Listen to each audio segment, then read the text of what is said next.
Hello and Happy New Year! First of all, yes, Happy New Year. It is finally 2017. At least for the last 2 weeks, we've been waiting for it to be 2017. We wanted 2016 to end, and now here it is. And this is the 30th episode of the Naina Redhu Experience. And I've been thinking about what to record because I have about 4 or 5 questions that I wanted to address. But I also wanted to start with this one comment that I got, that the blog got, one of the posts on the blog got actually. I'm going to read it out.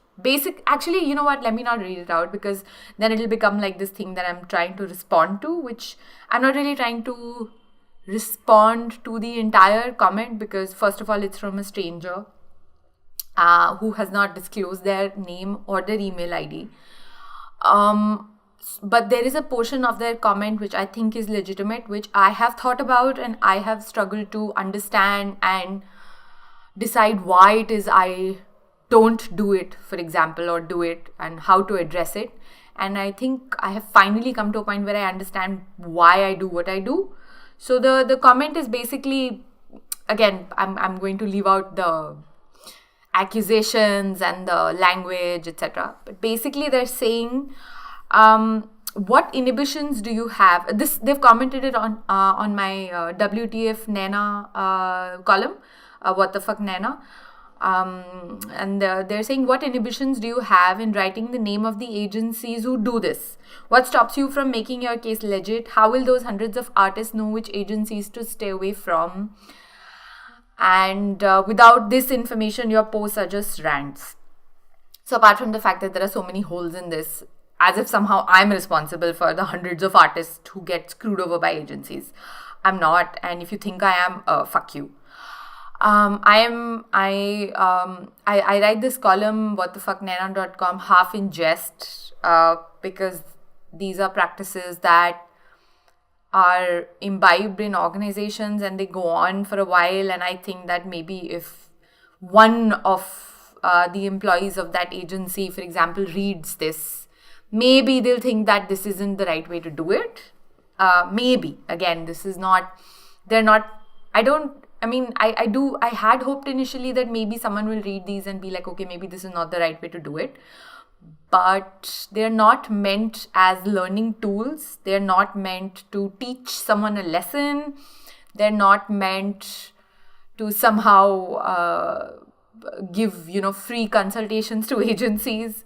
The commenter says that maybe the reason you don't share name and shame, for example, is because you think that why teach these agencies for free, for example, that they will learn for free. And oh my God, how arrogant are you? If you think that someone is going to suddenly drop their work practices just because I blogged about it, oh, okay. What do you think? Who do you think I am? Like, I'm nobody. Like, organizations are not reading my blog to learn on how to be more professional. It's one of those things that you learn from experience and from exposure. So you might, if some of my posts make you think about the way you think you are being professional or unprofessional, then that's it. That's always been the goal, really. It's never been to impart lessons to somebody on how to treat bloggers or how to be more professional, for example. The naming and shaming, I think, when in the early years, I did name agencies or even clients, for example, who didn't pay me, etc. So you have to understand, when you are naming the agency or the client or someone you think has wronged you, you are assuming it's directly their fault. The way I look at it now, after many years of doing what I do, is that I am responsible, right? In the sense that if you end up working with someone who has been unprofessional with you from the get-go, guess whose fault that is? Yours. I got screwed over by clients initially because why did I even let them be my clients in the first place? All the clients that I have right now are amazing. You know why? Because I make sure that the people who actually convert into clients for my brand are people who are professional, or at least people who are open to listening to my point of view. I don't work with people who are not. So they're not my clients. So naming and shaming someone who's not even your client, who's just sent you an email, hardly makes a difference. The people so most of the columns or the pieces that I write in What the Fuck Naina are based on emails that I, get as inquiries from clients or prospective clients. Yeah, there's a difference between client and prospective client.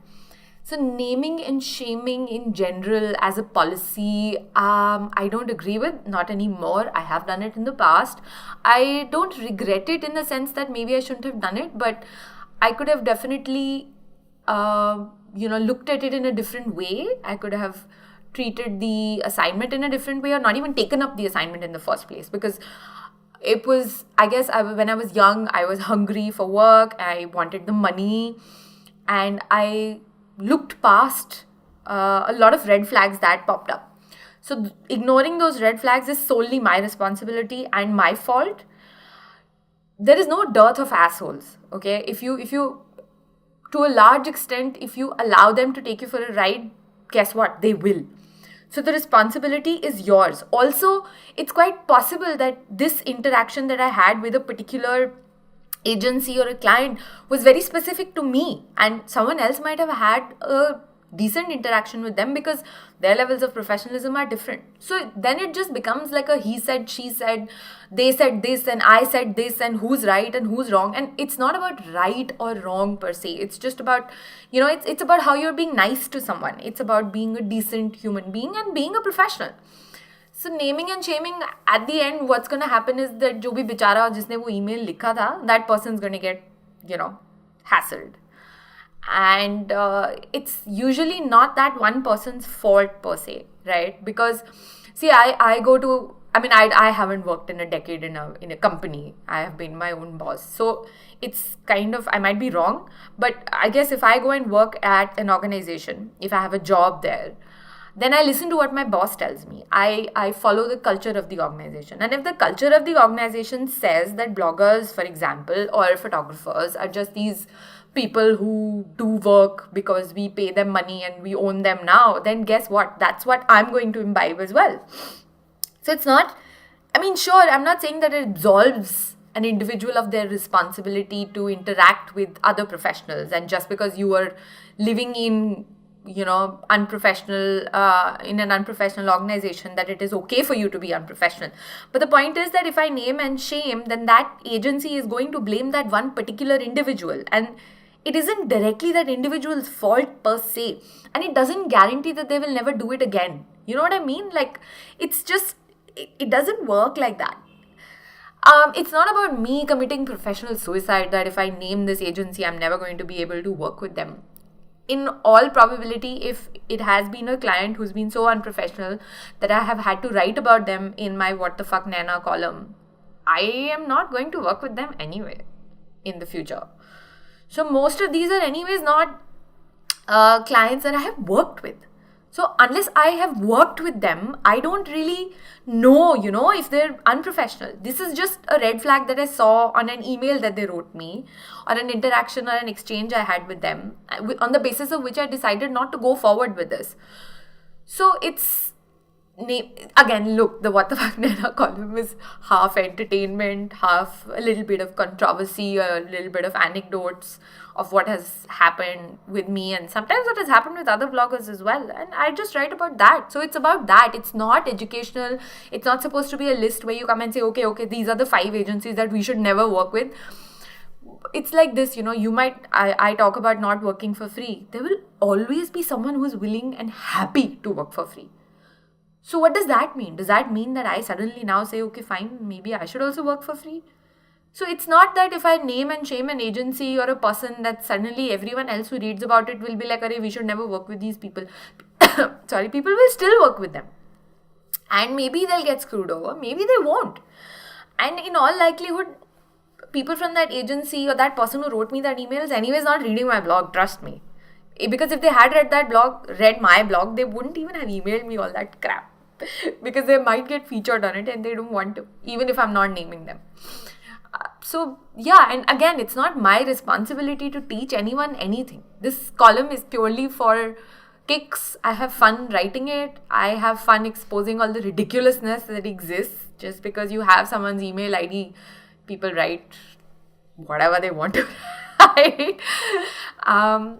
But no, I absolutely refuse that this is somehow my responsibility to name and shame. And if you are a professional, a young professional, an independent contractor who is, if you're your own boss and if you are dealing with someone who is screwing you over, there's you naming and shaming really works, in the sense that, first of all, in the long run, in all likelihood, you'll never work with them again, which is fine. You probably don't want to.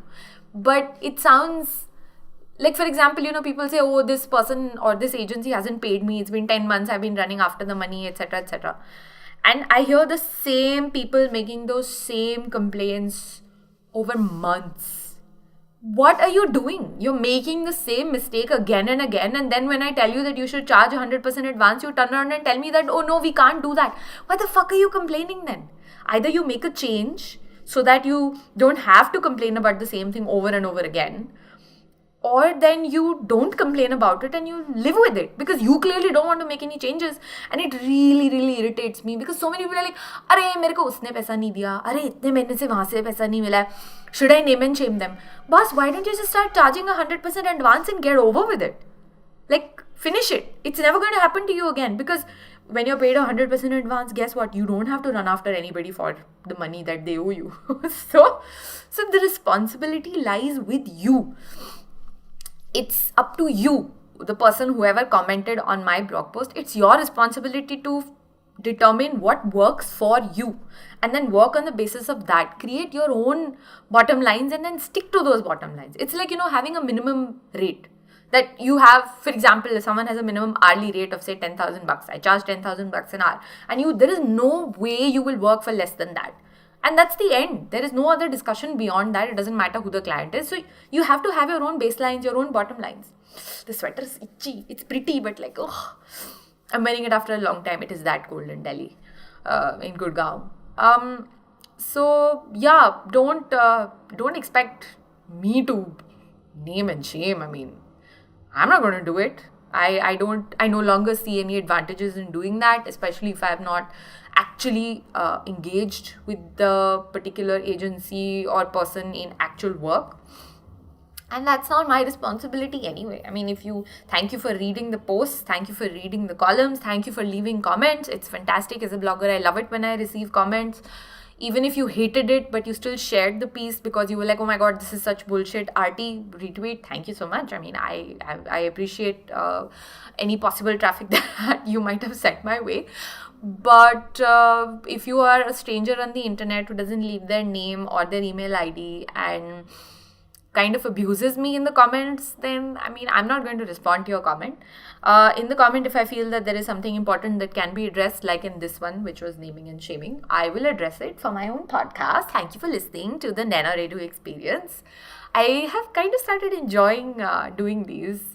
Earlier, they were just videos, so it was different. But now, because if I have a podcast and I have a mic, oh, you can't see it here. I have a mic that I record, and the podcast audio, I think, has become better. I don't know if you have been listening to it consistently, but if you listen to the 28th episode, that one was recorded on the phone, the audio. The 29th one I recorded on the mic. So you might have heard a little bit of a difference. Especially if you use headphones to listen to podcasts, then I think the sound is a lot better because I'm using the mic. I'm going to be doing a blog post on the mic as well. I have been doing a series of blog posts on how I got started on the podcast, how I validated it and I submitted it on iTunes, how I used FeedBurner, and how I coordinate the whole thing right now. So if you are interested in that, I've already published 2 pieces. And the third one will be publishing this week. The fourth one will be about the mic that I'm using, which is, I think, a lot better than recording directly on the phone. So if you are into the whole podcasting thing and you've been curious about it, then I've laid down the basics, and it's actually really, really easy. It's surprising how, easily we can do things on our own these days. I mean, you don't need any expert to come and help you out and set up a podcast. It's very easy to do. It's all there online. And if you are a blogger or a photographer and you have worked with some nice clients, don't forget to thank them. Don't forget to name them for sure, because that's a real case study that you went through. You worked with them, and you must thank them publicly as much as possible.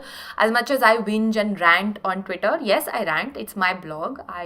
You're right. It's my blog, and I can do whatever I want on it. So I do rant. I enjoy those rants. Sometimes they bring me clarity on how I work, on how I deal with work, how I deal with clients, how I, the posts that I write, the subjects that I talk about. So it's not just for everyone else's entertainment. Sometimes it is. But for the most part, it's like having a conversation with myself, but I have kind of documented it. So it's there online, and I can go back and I can read it, and I can hopefully improve and become a better professional. Because as much as I talk about unprofessionalism and how to be a better professional, there's always room to improve. There's always room to grow, because every person that you meet or interact with is different. The way you are going to talk to somebody, and it's not going to be the same with another person. And similar unprofessional interactions are just similar. They're not exactly the same. There's always going to be an element of something different. Which is why the What the Fuck Naina column sometimes does really, really well. Sometimes I get like 400 views just in one day because somebody reshares it and says, oh my God, this is exactly what has happened to me and I so agree with it, for example. So that's fun. It's always nice to see that people identify with it. I think more people should talk about it without naming and shaming. If you have a blog, write about it, tweet about it. And what will happen is that the conversation goes up. The more people talk about it, the more people realize that, oh wait, I have been doing this and maybe that's not such a nice thing to do, At some point, I would ideally like to retire the column completely, What the Fuck Naina. It's only recently started, and professionalism, especially in the Indian scenario, especially with an independent contractor like me who's a photographer and a blogger, it's going to take a long time. So I think I'm going to have enough material for it for at least a couple of years, if not more. I do want to see it decline, and I want to shut down that column because I think it highlights the same problem over and over and over again. And that problem is that we don't like putting in effort anymore. We do the things that are the easiest to do. It is the easiest to type in a line on email and hit send without any sort of empathy for whoever you're sending it to. No respect for their time, no respect for their experience, no respect for them overall. So you're not showing any compassion for the other person. You're not respecting anything related to the other person. You're just hitting send on an email that you haven't even read a second time maybe. So that's the problem that keeps getting highlighted in the whatthefucknaina.com column. And I do want to shut it down, but I think it's going to take a while. I have started putting in shorter pieces. The one I think that I wrote recently, which kind of touched a nerve across the board, was this piece where I explained what actually got me to start accepting only 100% advance payment. This was an assignment I did 2-3 years ago. And I finally blogged about it after 2 to 3 years. This was a real assignment. It was an actual client that I worked for. And they took over 60 days to process my payment, which was a lot less than what I would have actually charged. So there were a lot of mistakes that I made as well, and just squarely blaming the person. Again, there were so many persons involved in this that it's hard to kind of blame one person. Although I do blame one particular person because they were in charge of me. Of introducing me to the brand, to the client, to the subject of the shoot, etc. So I do blame one person, but there's no point me naming them. There really is no point me naming them because the way I look at it is, अगर उनको पहले से ही नहीं पता है कि कैसे करना चाहिए काम, मेरे बोलने से क्या होगा? It's like someone who's driving on the road and not really driving all that well. Me honking them or showing them the middle finger is not suddenly going to convert them into a good driver. You know, that's not going to happen. So it's the same with like an email or a rant on the blog. Just because assuming that they just somehow end up on my blog onto that column and I have named them, what do you think is going to happen? They're just going to get even more pissed off is all. They're not going to see, oh, acha, मैंने ये गलती करी थी, मुझे नहीं करना चाहिए था. Like, people don't just suddenly realize that they made a mistake if someone else publicly names and shames them. If you have criticism, it's best to talk to people in person. But again, people I interact with who end up giving me fodder for what the fuck Naina are not people I would personally want to interact with anyway. And yeah, I don't even remember half the time who said what. I just make all these notes and put them in Google Keep, and whenever I realize that I have next week empty and I need to write about something, I go check my notes there and I just write about one of the emails that I got. I never keep any identifiers, so it's not about the person or the agency here. Trust me, if you are an independent contractor and you're getting screwed over and over again, you might want to look at your own work practices. Yeah, so that's my message. And for 2017, if you have been screwed over many number of times and you don't get paid on time over and over again, then just start charging 100% advance. And if you don't feel confident enough to charge 100% advance, because you need to be confident of making that delivery, of making that promise of quality and having absolute confidence in your work, then you need to look at why you don't have that confidence. So it's this hole that nobody wants to dig, because you might not like what you find at the end of it, because you need to introspect and understand your own work practices and your own work ethic, which I think will make you a better person and a better professional at the end of the day. I know it has helped me, because it took me such a long time to start charging 100% advance and saying that, no, this is how I work, because I know that you will, as a client, you will never have had that experience with any vendor. Like, you will be like, oh my God, this person, working with this person is amazing. So when I know that I can deliver that to you, there are certain conditions that I have that need to be met before we do that. So if you are someone who works on your own and you don't have the confidence to do that, maybe analyze why. And then start charging 100% advance, so that you don't have to waste your time ranting about mujhe paise nahi mile, I'm still following up, it's been 6 months, blah blah, on and on and on, year after year. And on that note, once again, thank you for listening to the 30th episode of the Naina Redhu Experience. That's 30 weeks. Like, every week I do 30 weeks. That's pretty amazing if you ask me. Okay, see you later. And here's hoping 2017 will bring some more interesting subjects that I can talk about on the podcast. Please, as always, leave a comment on YouTube, or you can email me on n@naina.co. That's n@naina.co. If you have any questions, I'll be more than happy to answer them either via email, or if I think that they make good content to answer that question for everyone, like on YouTube and on my podcast, and I will answer it on the podcast. And thank you for listening. Bye.